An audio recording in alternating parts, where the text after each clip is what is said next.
Outfit check. Ang babaeng gusto magdagat, hindi mapigilan. Aurang-aura tayo ah.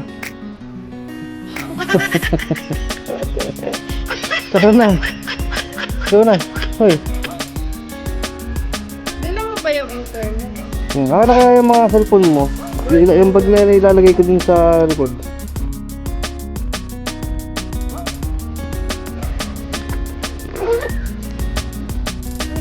At yan ang bit-bit mo. Gagamitin namin ay si Pinky.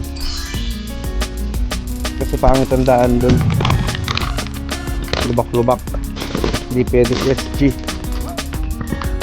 Dala namin Korea, Jollibee, tapos gamit namin. Wala na. At ngayon nga guys, nabiyahe na tayo ng papuntang Kronos dito sa Barangay Talaan, Sariaya, Quezon. Itong way na to guys is papunta ng Lucena, and yung Kronos ay nasa bandang kanan natin pag papunta tayo ng Lucena. And pag magagaling naman tayo ng Lucena is nasa kaliwa siya na side. And dito guys, malapit na tayong kumanan. May makikita tayo ditong signage na kulay blue na Kronos guys. Medyo maliit lang siya, hindi siya masyado mapapansin. Pero ayan na yun guys, makikita nyo. And dito sa part na to is kakanan na tayo. At kung mapapansin nyo nga guys, dito sa una nating pagpasok ay nakasemento yung ating dadaanan. Nagpunta nga pala kami dito guys is 11 PM.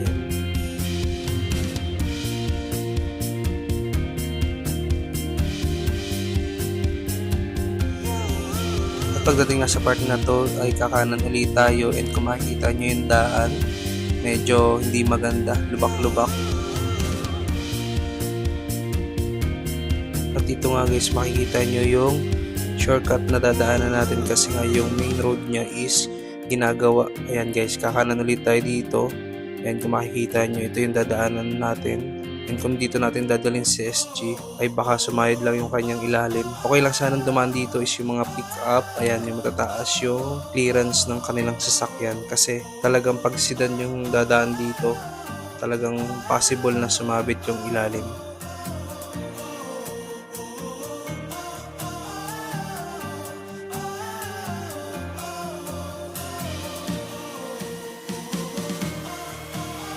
Pero wag kayong mag-alala guys, kasi unti-unti na nilang sinesemento yung mga kalsada dito kasi nga marami ditong resort, and para mas maganda and convenient yung dadaanan.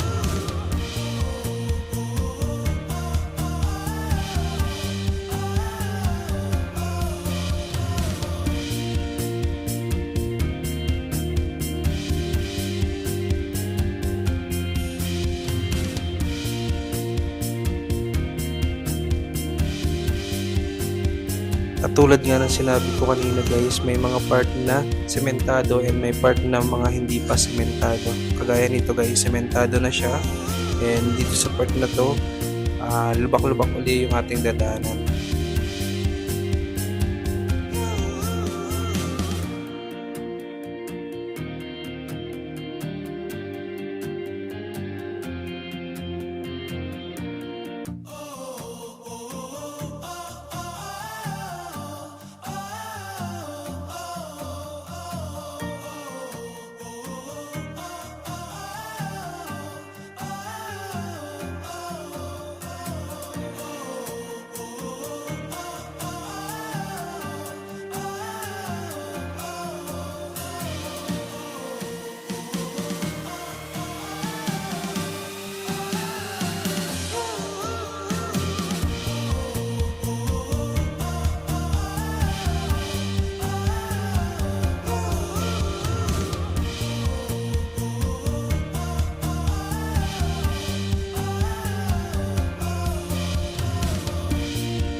At dito nga guys, malapit na tayo sa ating resort na pupuntahan.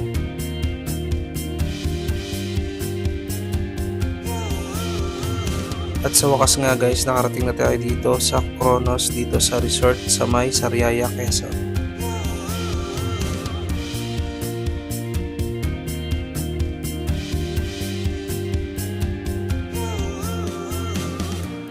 ito nga guys, binuksan na ni Kuya ang caretaker yung gate. And tansyado ko dito guys, 3 hanggang 4 na sasakyan ng kasya. And pinasok na natin si Pinky. At ito nga pala guys yung kanilang entrance dito. After nga namin magbaba ng gamit and bago kami maglangoy, may konti tayong pasilip dito sa Kronos. And sobrang ganda lang guys, and napaka-peaceful ng vibes dito sa resort na ito. At dahil nga hindi pa kami nagla-lunch, ito na yung aming lunch. And 1 piece chicken, tapos isang burger steak and burger and spaghetti. Jollibee baka naman. At ito nga guys yung kanilang swimming pool na napakaganda and napaka-solid. May pagganito silang effect dito sa kanilang swimming pool and hindi siya malagkit sa katawan.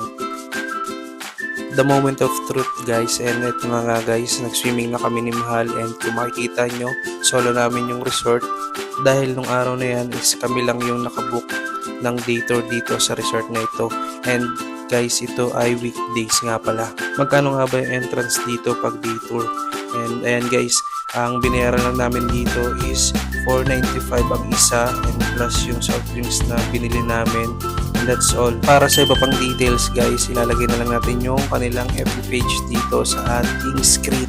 At ito nga pala guys ay hindi sponsored, and nagbayad kami dito guys, and Kronos baka naman. Charot!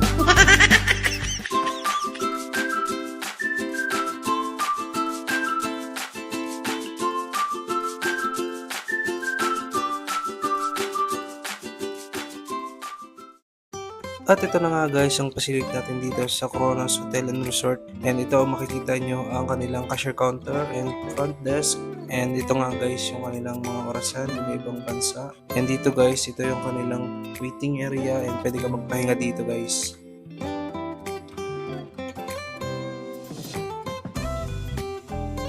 At dito nga guys, meron ditong hall na pwede nyo pagdausan ng inyong mga event. Ayan. Hermes ang pangalan ng hall, and ito yung kanilang mismong logo dito sa kanilang resort. Napakaganda guys. At dito nga sa part na ito guys, makikita mo yung piano. May taklob lang siya guys kasi nga walang gumagamit. And dito guys, may billiard and pwede nyo siyang gamitin, libre lang, and na-try ko siya kanina. And dito naman tayo guys sa mismong kanilang swimming pool na pwede nating paglangoyan ng napakaganda. At guys, pwede nga pala itong mag-ihaw, and ito yung mga cottages na pwede nyo pag-stayan pag kayo ay nagsiswimming dito sa malapit sa pool. At ganito nga pala guys kaganda dito sa pool nila, and sobrang linaw ng tubig, and itong tubig na ginagamit nila is tubig dagat, and ito'y dumadaan sa mga filtration na ginagamit nila dito sa resort. After ng pool guys, ito yung kanilang beach resort dito, hindi white sand pero malinis guys, and ito yung kabuuan ng kanilang resort guys, sobrang ganda dito.